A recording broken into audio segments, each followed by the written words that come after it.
one, I'm a little bit surprised that I'm here again. To be completely honest, I was a little bit like, I'm gonna put this just janky iPhone video out and I'm gonna see what happens.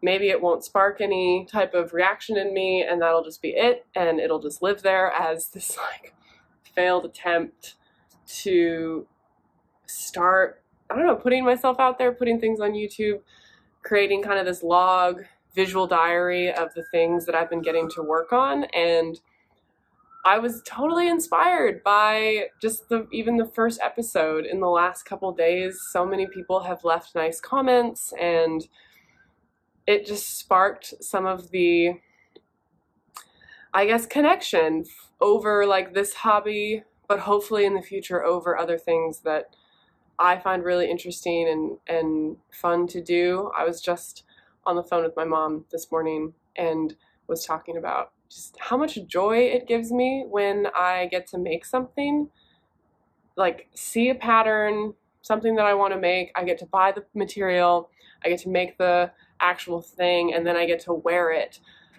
It just makes me so happy. And so we're back, and I was totally inspired to finally bite the bullet and film some more. I originally was trying to film this video on my nice camera. On my Instagram, there are better pictures because I have just like a Canon, pretty standard body camera with a 50mm lens.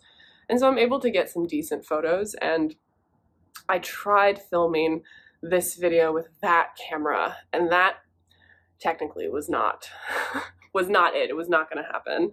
So I'm back on my iPhone. Hopefully I can make it work, but for now, until we get to a certain point, I think we're going to be on iPhone audio, on iPhone video, and just as I learn about how to make better videos and capture those things in a more visually appealing way, I think you'll all have to be okay with this. And there are almost 50 of you now. That is insane to me that 50 people have subscribed and want to see more of what I make. That is actually nuts. And I'm just so excited to do that. So come on over here. I have no finished objects. I have nothing done since last time, but I have a lot of works in progress, a lot of things that I have in the future, like plans of things that I want to be knitting, and even some sewing projects as well, which I will hopefully, after this filming is done, I'll be able to self-learn some things about how to like put images, you know, on like the side, or put text boxes with information about yarn, material, patterns, or even inspiration ideas that I'm going off of. Because as I've been thinking about, you know, okay, I'm gonna make at least a couple more videos and see how that goes for me. And one of the things that I've been trying to think a lot about is what are the kind of videos that I really deeply enjoy watching, and why do I like watching them? For me, at least, when I'm watching sewing videos, knitting videos, anything in that category, or even like vlog travel stuff, which I also really enjoy those types of videos, I like them for the inspiration that it gives me. I like them for the ideas of, oh, this person chose this pattern for this project, and they chose that yarn to go with this, and they put those colors together, and oh, I never would have thought of that. I watch these videos, and I watch videos like the one I'm trying to make right now for the inspiration. So you might see some of the format of these videos change as I make a couple more, just because I'm trying to figure out, you know, the best way that I like to film and put the information together, but also what do I get out of those videos? And I don't want to put something online that is just like, oh, I filmed for an hour and I'm just going to throw that on the internet. I want it to be informative and or inspirational.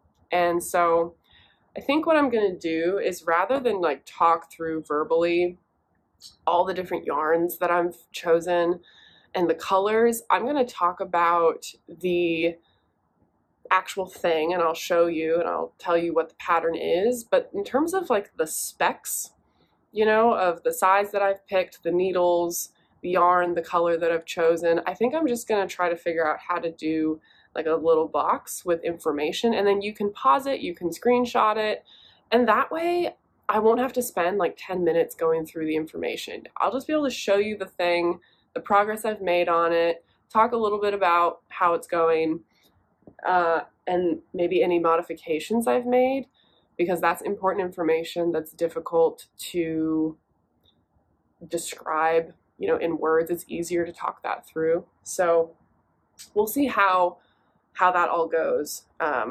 Hopefully, technically, I can figure out how to do that. God bless YouTube, right? So with that, I think we'll get right into things that I'm making right now, because I have nothing finished to show anything to anybody. But I do have quite a few projects that are like in the works. And then I have some new yarn that I've bought and plans of things that I want to do next. So be able to be on the lookout for that. So the first whip that I have is the Calypso Sweater by Black Cat Knitting Company. And again, I'll put the yarn that I'm using, the colors, and that kind of information, you know, listed here, but then I'll also put the link to the pattern in the description box below. But this is her. Oh my gosh. This is my, what is this? I think this is only my second color work sweater ever, but it's coming out better than I ever could have hoped for, honestly. It's going to be on me, decently cropped. My true waist is like right here. So I still need to block it and give it a steam to see what the fit is going to be. I cast it off and I just did a twisted rib, twisted rib for the bottom with a tubular bind off, sewn bind off, which I actually think I did a little bit too tight. So if you're new to the tubular cast off method, make sure you're not doing it too tight, because it's supposed to be very stretchy, which is, and a very clean look, which is what makes it so desirable. But this, it does kind of cinch it in a little bit because I think I did it a little bit too tight. I used 3 different colors from Spin Cycle to get this gradient effect of color. The top is Shades of Earth, the bottom is, or the middle portion is some color from Rusted Rainbow, and then the bottom is color from Salty Dog. And it's all kind of just eyeballed together to give this like very 70s vibes, ombre, rainbowy kind of effect without it being like, oh, you literally have the rainbow. It's not that at all. And I love it. I love it so much. I think it's going to fit really well. I think in the original pattern there is maybe a little bit of color work on the bottom or on the cuffs of the sleeves, but I'm not going to do that. I'm just going to do straight white because I think it makes it a bit more timeless and easy to wear if there's not color everywhere, if there's just color on the yoke. And it really makes the yoke stand out. So very happy about that. The white that I used is also from the Spin Cycle shop, but it is from Magpie Fibers out in Maryland. And it's just their undyed cream Cordell wool, held double with just honestly any silk mohair that you like. You could get the same effect, but I use the Malabrigo one. I've kind of put this project on hold. It's like at a really good stopping point, which is the sleeves. It's too hot in Washington right now to really wear this. With the mohair, it is so warm. So this is on pause, but I've loved knitting on it. I love that pattern. I think that the color work is just, I don't know, there's something about how it's put together that is very striking, but it also looks fairly modern. I don't know. I just like it. But that's kind of on hold right now until maybe it gets a little cooler, or I just, you know, really decide that I want to wear it.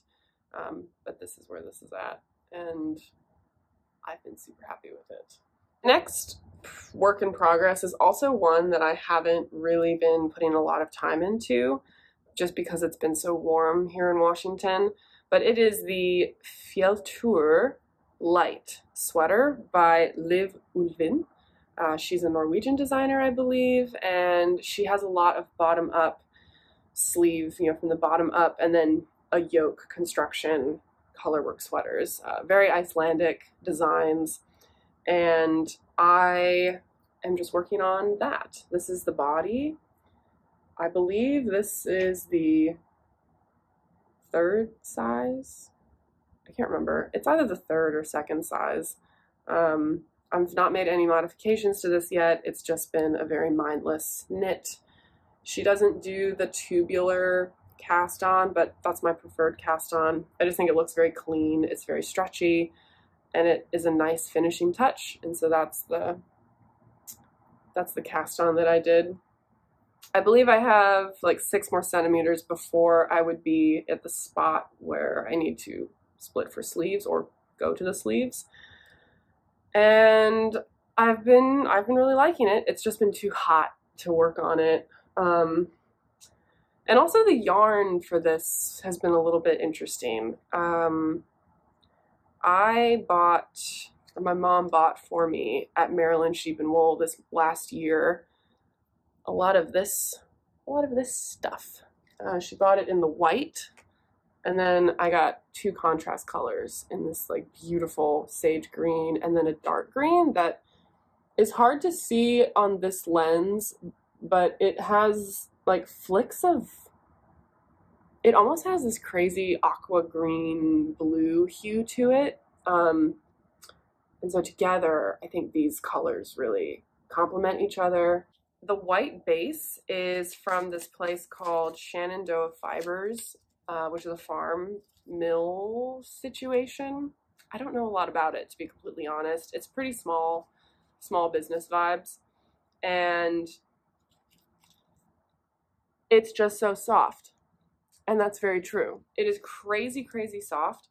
It has this, what they're calling a barnyard blend, which we asked what that meant. And that means that there is like a whole slew of just whatever they have on hand at the mill in this yarn. And there's literally possum in some of this. And possum, I didn't know, but that is a very desirable, crazy soft fiber that's much more popular in like Italy and New Zealand.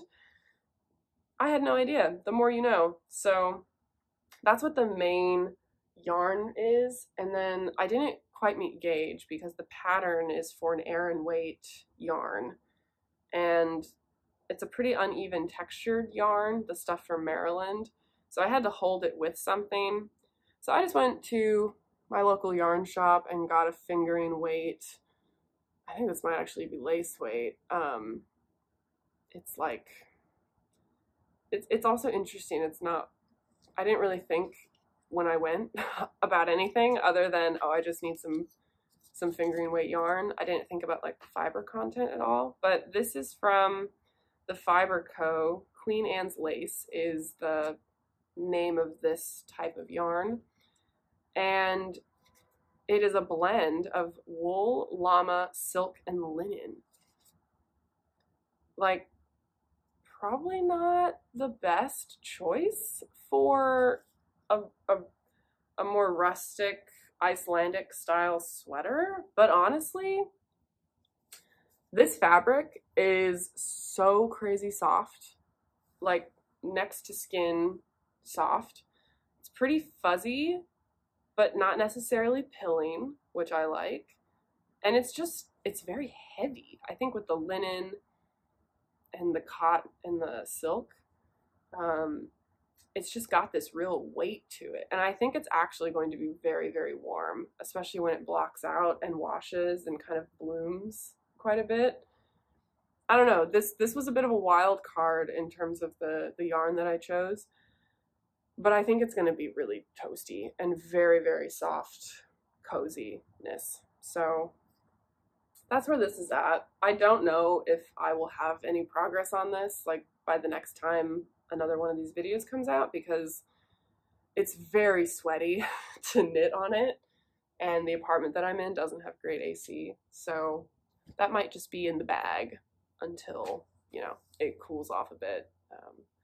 But I have not made a sweater that is bottom up, or maybe I have once. I didn't love it because it was hard to get it to fit properly, but I think that it'll be okay. I think I'm just gonna trust the pattern. My gauge was spot on for the yarn and the needles, so I think I'm just gonna follow the pattern exactly. I'm not gonna try to do any modifications. I'm just gonna knit the pattern and see what comes up. If anything, it might be too small feeling, but I'm not gonna worry about it until I get a little bit further. It's pretty hard to mess up just a straight up and down, no shaping on the body, bottom up. So we'll see how that one goes. Kind of something I'm trying out. First of all, can we talk about how cute this little yarn, I forget what this is called, but so it doesn't go all over the place. This next one is something that I had been wanting to do for a while. There's no pattern. It is my very first attempt at self-drafting literally anything. I have always used a pattern with my knitting, especially when I was a kid, and then in the last 2.5 years when I've kind of picked up knitting again, I've always used a pattern. I've been lost without a pattern, and this is my debut, not into design because I wouldn't consider this like a design feat, but it is my first debut into, okay, I'm just gonna try to make something and kind of freestyle it and see what happens. So I have had 3 skeins of this, what is this called? It's from Juniper Moon Farms, and it's their Cumulus yarn, and it is a cotton silk blend that is technically bulky weight, but I have never been able to find a use for this. Leave a comment if you've used this yarn before and you have liked the product and like what needle size you chose, like how you use this, because I did not like it as a bulky. I really wanted to use it for a garment, which may have been where I went wrong. It's probably better suited for accessories like a scarf or even a hat. But I've had this for like 6 years and I've never been able to come up with a use for it. And then I finally thought and realized that I like it better in a much smaller needle. So I'm actually knitting this as a worsted weight yarn on a size US 6. And it gives a really great fabric, if I'm being honest. Like, no complaints on the fabric. It feels very nice, and it feels like something I would purchase at a store, which is kind of my vibe. I like things to have as neat and nice of a finished look as possible. So I just did a gauge, and then I cast on enough stitches to hopefully give me maybe 1.5 inches of positive ease around my waist. And I'm just gonna try to self-draft a tiny little, like, you know, crew neck tank toppy thing. Not really a tank top, but just a top. And I'm right at the point where I have to split for the underarms. And I've kind of just put it down because I'm a little scared of like it just looking really bad. But that's the whole point with, I guess, learning how to design and make your own patterns, if not to publish just for yourself. And I've always wanted to be able to do that. So I need to just sit down and try a technique for the underarms and then just go for it. And I just haven't quite been in the right headspace to do that yet. But I'm thinking that I'm just gonna take measurements from another pattern that I did, do the measurements that way. Like, what was the measurement from the underarm up to the top of the neck?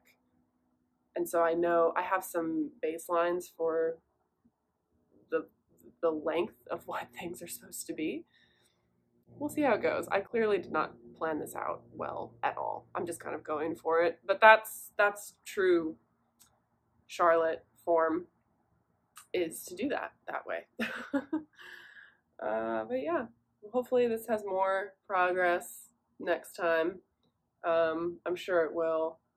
Hopefully it's done, because it's very much a summer knit. It's kind of my only summer garment that I've casted on so far this year.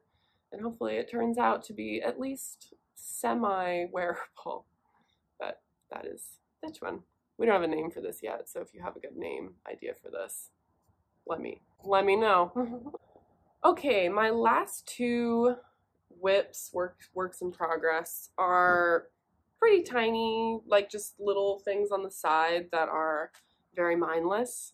The first one I'm going to talk about is a gift, and it's for my best friend's sons. She has 3 boys, and the oldest one, he requested a fire engine red scarf. And so I had just been knitting on other things, and fall is like right around the corner.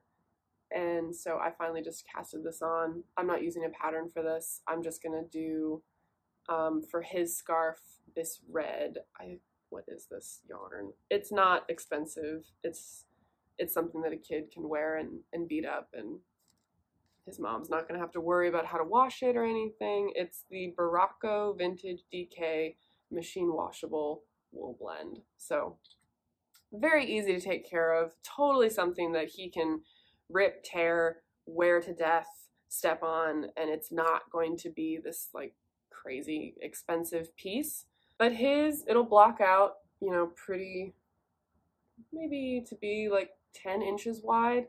And then when it gets to the end, I'm gonna add maybe 4 or 5 sets of tassels, like long tassels on either end. So that's going in the background. It's very mindless, easy knit. And then for his other 2 brothers, because there's 3 of them, obviously I can't just make one.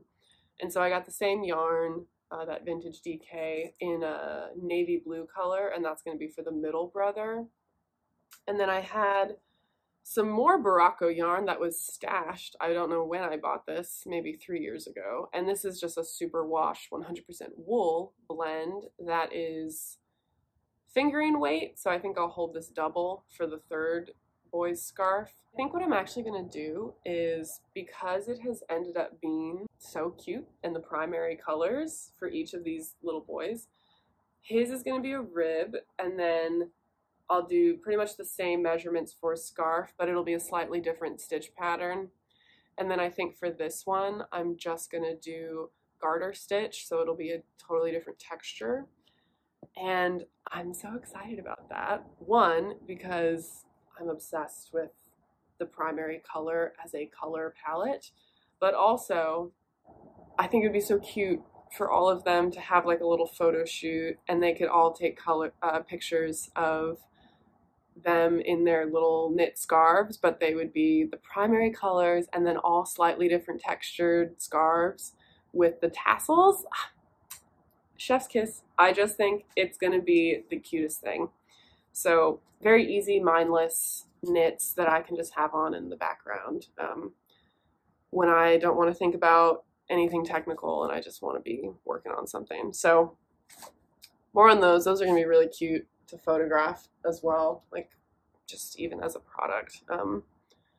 That's another thing that I like to do that I guess I didn't really mention before. I have been saying that I've been trying to teach myself photography for like 7 years. And I have a camera, and I have a decent camera that takes decent pictures, but it's nerve-wracking to like take pictures of people, and that's probably my favorite thing to do, is to take pictures of people. But it's just a little nerve-wracking for me still. But I have found a happy medium where I get to just take pictures of my knitting and of like the yarn that I buy, because what a beautiful backdrop and what a beautiful product to take photos of. The last work in progress is, can you guess? You probably can guess. for anyone who's a knitter. If you're not a knitter and you're just hanging out, I guess, yeah, you'd have no clue what this is, but this is going to be a Sophie Scarf by Petite Knit. Yeah, I'm like every other basic chick who likes to knit, and I'm making Sophie scarves. The exciting thing about this is the yarn that I have for these Sophie scarves. It is incredible.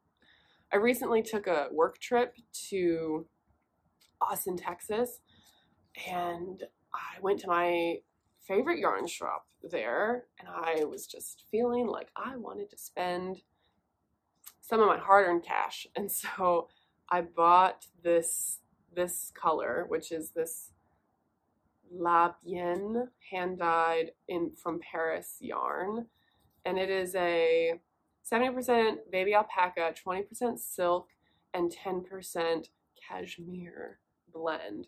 Hand-dyed, from Paris. Like, it's got all these shades of orange and red.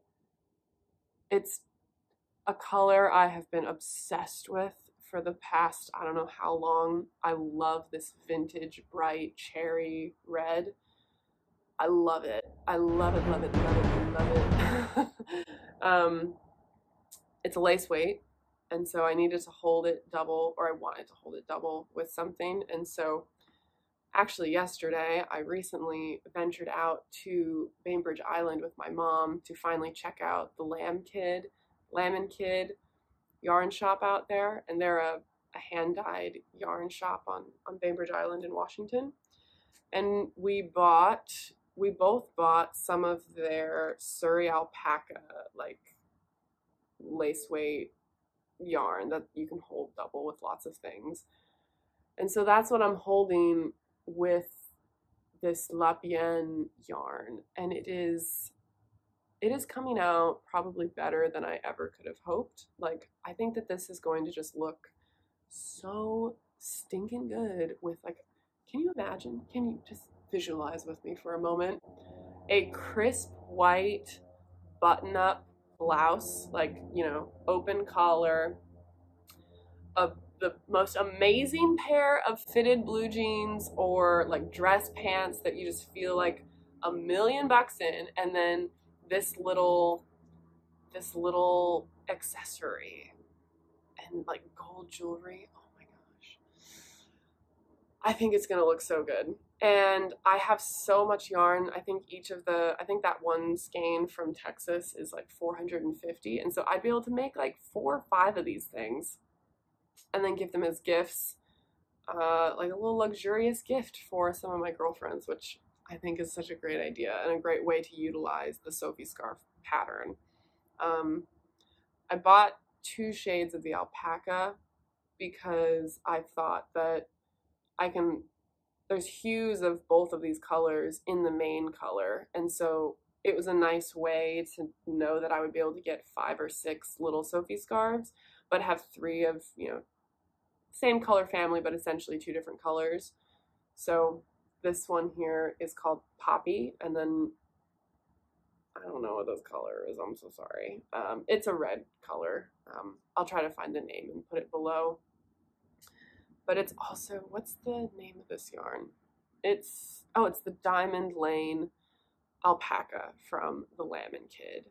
And they're always coming out with new colors. They're always coming out with new collections of dyed yarn, and their shop is the most beautiful, I'm not even joking, the most gorgeous knitting shop I've ever gone to. I wanted to just sit in there for hours and sip on a latte and hang out with these people. It was incredible. So if you're in Washington, or if you ever come visit and you are looking for a great day trip from like the Seattle area, go to Bainbridge for the day. It's such a fun place to go visit for the day. Tons of great restaurants, great parks really close to the downtown area. You get to ride the Seattle ferries, and then you have this amazing knit shop there, and I just can't recommend it enough. So definitely go check that out. And stay tuned for a lot of these because this is also a great way to bust through your stash. Okay, I'm not quite sure how I want to do this. For this particular video, I do want to talk about some of the things that I have bought recently because, one, I want to see if I like filming these things. I might not in the future. I don't really know, like I said, the exact format of what I want to put in these videos. I'm just I'm trying all this out, right, for the first time, and I'm sure it'll be a learning curve and things will change and the kind of things that I put on here will morph slightly as I learn. But I'm not very good at taking like vlog style content, so it's going to be more of me just talking about some of the things that I've bought recently and what I'm working on and things of that nature. But in the future, I love vlog content. I love watching and looking where people have gone and pictures and video content from those kinds of things. So maybe I'll dip my toe into that in the future. But for now, it's gonna be me sitting here chatting with you about all this stuff. The first thing that is really on my horizons for what I want to cast on next in terms of garments is the Telvinin sweater by Caitlin Hunter. First of all, can we just take a moment to appreciate the designer that is Caitlin Hunter? I've not made one of her patterns, but I imagine that if I was to ever aspire to become a designer, I would definitely want to take inspiration from some of her work. It's just so interesting. It has such a unique vibe to it, and you're able to do natural colors and neutral colored palettes, like more flat palettes of color, or you're able to go really bright with it. I think her stuff just looks so nice on so many different people. So I'm going to be casting that sweater on eventually, which is the fingering weight top down yoke sweater that has color work with like these eagles and a tree motif. And these are the colors that I chose. First of all, I would like to appreciate these colors because I think if I had one color palette, one like color family that I could live in for the rest of my life, it would be in this range. Like these are just my colors, and I always gravitate towards colors like this. I think for that pattern, the recommended yarn is the Biches and Bouches lamb's wool, Les Petites lamb's wool. I ended up going with the Rama Finol, which is the exact same weight. It's just a different company. It's a Norwegian 100% wool, Norwegian wool, 100% Norwegian wool. And I picked this because I recently went to a new yarn shop in Ballard, Washington, and she carried a ton of these really awesome like woolly wool type of brands that you just can't really get in the US, and shipping is crazy expensive. So I was so happy that I saw her carrying this, and she carried like a really wide range of colors. The colors that I've chosen, this one is going to be my main color for the whole backdrop of the sweater, and it is, well, I don't even know what color it is. Do they even have, oh, it's Farge, color 4125. I don't know, the color names are like just numbers, so I'll put that somewhere for you. And then I'm gonna do the birds in white. So this will be the backdrop, the birds will be in white, and then any of like the trees or the little dots that she does as the contrast color is going to be the yellow. And I think that that's just gonna look so nice because the birds will really pop out with the white. And then the yellow like pretty much blends perfectly as a mid-tone contrast of this kind of brown ochre color. I'm literally so excited. I think that this for fall is going to be probably one of my most worn items. I can already envision me wearing it with so many things. Again, I'm a sucker for a really crisp, well-fitted white blouse. And so I just think that with this sweater over it is going to be chef's kiss. I'm so excited.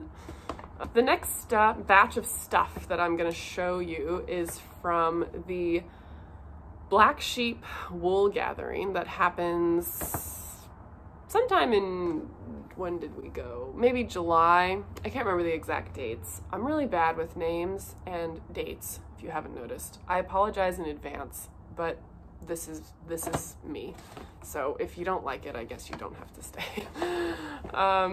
But my mom and I took this weekend trip down to Albany, Oregon, which is where this festival was. We had never been before, and my mom is a big hand spinner and natural yarn dyer, and so we went down there to mostly look for someone she could source like local yarn from, like in terms of a mill that she could dye, because she's trying to get into the natural dye, hand dye community.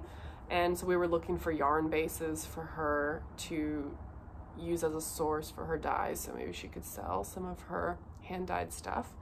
And then we were going to look for fleeces mostly, because she's always on the lookout for where she can find really beautiful fleeces. And it was not a disappointment. I'll try to insert a picture of her holding all of her stuff, but she did find a fleece. She found this beautiful fleece. I don't know what the mix is, but it was really, really pretty. And then at the festival itself, I only bought a couple things, but they were some things that, you know, are very Washington, Oregon, you know, Pacific Northwest that I'd been wanting to try. And one of them was this hand dyer, local hand dyer out in, where is she? I believe she's actually in Idaho, technically, but it's Palouse Yarn Company, and it's just a super wash base, you know, this really pretty blue. Not really the colors that I typically gravitate towards, but I bought it because I saw a sample of one of the Jessie made tank tops knit up in this, and I thought it was just so cute. I thought, you know, I wear lots of really simple pants, and so maybe having something in like this variegated blue color would be a really fun piece of interest in my outfits. And then also at the festival, ran into this lady. She was just all about the selling, and honestly, you know, good for her. She sold me. She has Angora rabbits, and this is her stuff, Theodosia's Angoras. She sold bats, she sold fleece just raw, cut from her little flock of bunnies that you could spin. And so originally we stopped because Mom is into spinning. And I mean, Angora is just about as luxurious as it gets. It's so soft. And she totally sold me on this hank of Angora that she spun. It kind of has boucle vibes, like it's very uneven. It almost has an art yarn feel to it, which is totally not something that I typically go for. But again, I was on this Sophie Scarf kick, and so in my head I was like, this would be super fun to make a couple Sophie scarves, and then my mom could dye it because it's just white with her natural yarn dyes, and that would be a really cool thing to have or to use as gifts. This skein for 125 yards was $50. So it definitely has to be like an accessory, ideally something that I would get two out of. So I may end up holding this double with like some silk mohair that I have, and getting some different effects, but I like more on this at a different time. But I bought this, I don't regret it. I do really think it's a great product, and it's very fun. It's very different than anything I've ever bought in the past. And yeah, it's crazy soft, so can't go wrong with that. We ran into this button guy, and I mean that literally. He sells buttons. He makes all these different buttons from natural materials, you know, shells, rocks, petrified wood, things that he finds, materials that he purchases.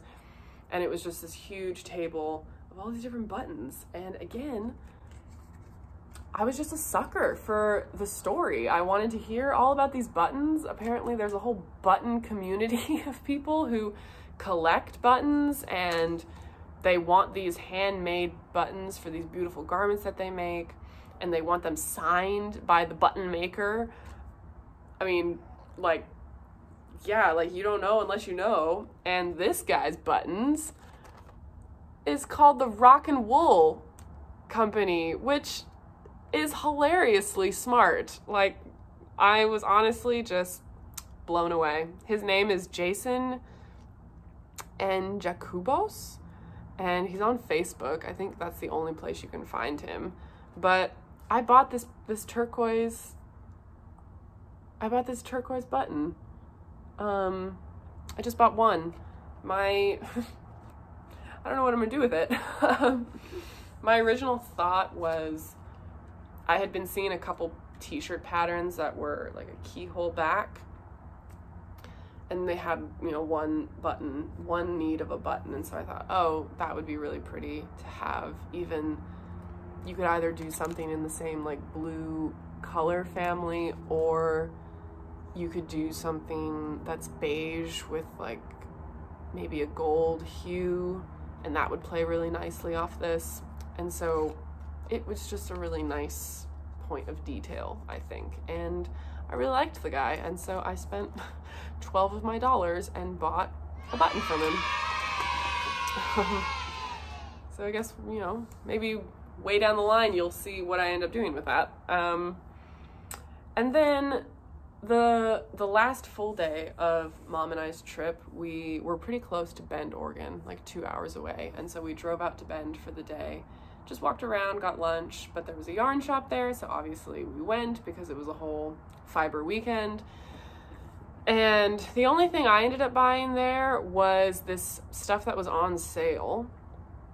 It's by the company called Whidbey, or no, Tacky Yarns is the name of the company, and then the yarn type is called Whidbey. And it was just kind of interesting. It's a worsted weight yarn, and it's made with a 54% cotton, 23% silk, and 23% polyamide. So, like, a very surprising purchase for me. Again, not something I typically go for. Typically, I'm like all about the wool and all about the more natural colors, but something about this just stood out to me, and I thought, again, for a summer top, this could be really cute. Like, just a very simple, maybe deeper crew neck, you know, round neck top, or even like a little V-neck top would be really cute in this. So I don't really know what I'm gonna do with it. I have 4 skeins of it, so definitely enough to make a t-shirt, maybe 2 tank tops, depending on the pattern. It's a pretty big gauge, so I have no idea. I have no idea what this is gonna become, but I have it, and I bought it. What more can I say? What more can I say to you people? Nothing. That's it. This was so much fun. That is all I have for this video. Still is so crazy to me that there are 50 of you, about 50 of you, maybe 48, I can't remember, close to 50 of you that have subscribed all in the last like couple days. Craziness, crazy towns. But I have been having so much fun. I've loved seeing the comments from people. I do legitimately just get so much joy from making things and learning to make things. It gives me so much satisfaction, and I feel like the older I get, the more I am becoming and choosing to become a person that's like okay with who I am and things that I like, and putting those things out into the world, because for too long I just cared too much what people thought. I didn't knit in high school because I didn't want people to think that I was like into old lady hobbies, right? And that's so not fair to all of the women who have created this amazing craft and artisan hobby that is knitting now. I mean, knitting has like overtaken fashion. It's everywhere. It's a part of our culture. It's a part of almost every culture out there. Some kind of weaving or knitting or sewing or some kind of fiber art. And I'm just happy that I get to be a part of that. And I'm happy that I have kind of, I think, turned over this leaf of, you know, I just like it, and I can't help but like it. And so I'm gonna put some of that positivity and that joy out there and see what happens. If anything, I think it'll just be fun to look back on these when I'm old and gray, and you know, not to get too intense, but that's who I am. Like, life is very short, and not everyone's gonna be here forever. And I think that, you know, when my like grandma goes and passes, you know, I will wish that there was something like this where I could just listen to her talk about something that she truly loves and is truly excited about. So maybe for my kids someday, or my family, my siblings, you know, when I'm no longer here, like, they'll be able to just hang out with me and spend, you know, 30 minutes or an hour and listen to me talk about something that I just really loved and brought so much joy to my life. So I'll get off the soapbox, but that's a little bit of why I'm doing this and kind of, yeah, the motivation. But thank you so much for being here and tuning in and watching and being with me as I'm like learning these new things and learning how to make videos. It is legitimately so much harder than you would think it is. I'm not great at it, but always here to learn new things. So with that, I'm gonna say hasta la vista and see you next time. Bye.